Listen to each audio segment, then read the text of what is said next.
Awak ka, i-moment ka. Ito yung number mo? Tura si Apam. Wapo niya. Ayan ang mga police, be. Babay mo, babay. Pero lagi niyang inuulit-ulit talaga, ibalik niyo ako sa Pilipinas. Yes. Bring him home! Bring him home!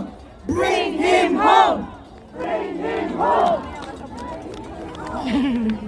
Nagtatanong marami, ano bang pwede magawa? Huwag nating tigilan ang panawagan sa gobyerno natin sa Pilipinas at sa lahat ng gobyerno na nakikinig at dito sa ICC na ipaalam sa kanila na Masada og mali maglingkod tanan. ang ginawa Kita man. kay Pangulong Rodrigo Wala mo Duterte. lingkod oy. Paano ba itama yon? Ibalik niyo lang siya sa Pilipinas.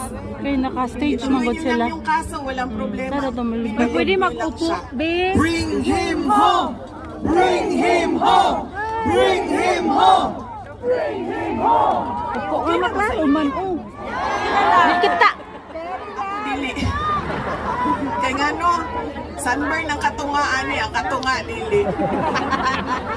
Dobli ka. Okay lang.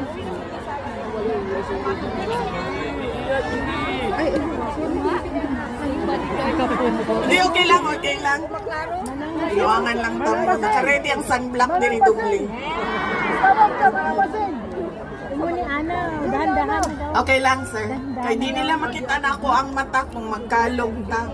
Manang base. Oo. Manang base. Okay? Unsa pa ba?